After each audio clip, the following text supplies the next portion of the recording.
Welcome to our channel Catch the Fish. Speaking English is now cakewalk. ఈ వీడియోలో కూడా ఎప్పటిలాగనే daily లైఫ్లో ఉపయోగించేటువంటి కొన్ని యూస్ఫుల్ సెంటెన్సెస్ని ఇంట్రడ్యూస్ చేస్తున్నాను. దయించి వీడియోని మధ్యలో ఎక్కడ స్కిప్ చేయకుండా ఎండ్ వరకు చూసే ప్రయత్నం చేయండి. Now let us start the video. The first one is, అతడు నాతో మాట్లాడతాడో లేదో చూద్దాం. దీని ఇంగ్లీష్లో let us see whether he talks to me or not. Let us see whether he talks to me or not. ఇక్కడ చూద్దాం అన్నప్పుడు లెట్ us see అని వస్తుంది. అలాగే whether he talks to me or not, అతడు నాతో మాట్లాడతాడో లేదో అని అర్థం వస్తుంది. Okay, the next one is, ఆమెకు టీ త్రాగే అలవాటు లేదు. దీని ఇంగ్లీష్లో she doesn't have the habit of drinking tea. She doesn't have the habit of drinking tea.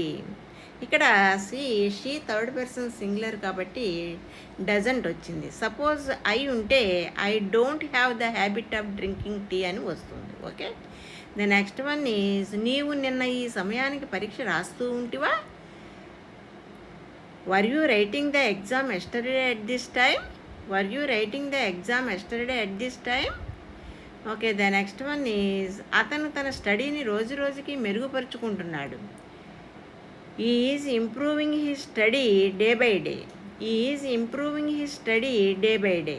Day by day అంటే రోజు రోజుకి. Okay, the next one is, ఎవరికి తెలుసు నువ్వు వస్తున్నావని. దీని ఇంగ్లీష్లో who knows you are coming. Who knows you are coming. Okay, మేము ఏమేమి తిన్నామో చెప్పుకో చూద్దాం. దీని ఇంగ్లీష్లో guess what all we ate. Guess what all we ate. ఇక్కడ చెప్పుకో చూద్దాం అన్నప్పుడు గెస్ అని ఉపయోగిస్తే సరిపోతుంది.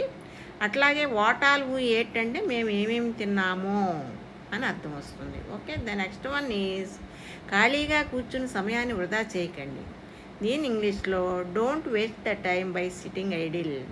Don't waste the time by sitting idol.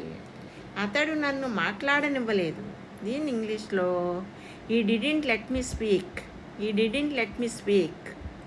ఇక్కడ మాట్లాడనివ్వలేదు అంటే సింపుల్ ఫాస్ట్లో చెప్తున్నాం కాబట్టి డిడింట్ వచ్చింది. సపోజ్ అతడు నన్ను మాట్లాడనివ్వడు అని చెప్పదలుచుకున్నప్పుడు ఈ వుడెంట్ లెట్ మీ స్పీక్ అని వస్తుంది. Okay, the next one is, నువ్వు గత కొన్ని రోజులుగా నా దగ్గర ఏదో దాస్తున్నావు. You have been hiding something from me for the last few days. You have been hiding something from me for the last few days. ఇక్కడ గత కొన్ని రోజులుగా అని చెప్పదలుచుకున్నప్పుడు for the last few days అని ఉపయోగించుకోవాలి. అలాగే కొన్ని రోజులుగా అంటున్నాం కాబట్టి యూ హ్యావ్ బీన్ హైడింగ్ అని వస్తుంది. Okay, the next one is, ఇవాళ కాకపోతే రేపు ఆమె తన తప్పు తెలుసుకుంటుంది. దీని ఇంగ్లీష్లో sooner or later she will realise her mistake. Sooner or later she will realise her mistake. ఇక్కడ ఇవాళ కాకపోతే రేపు అని చెప్పదలుచుకున్నప్పుడు సూనర్ ఆర్ లేటర్ను ఉపయోగించుకోవాలి. Okay, the next one is, నేను ఇప్పటి వరకు చాలా దేశాలు సందర్శించాను.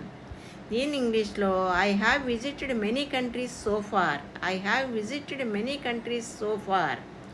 ఓకే, ఆమెను కాలేజీలో చేర్చలేదు. She wasn't admitted in a college. She wasn't admitted in a college. Okay, thank you for watching. If you like this video, please like, share and subscribe. Please keep learning and keep practicing and keep supporting me. Have a nice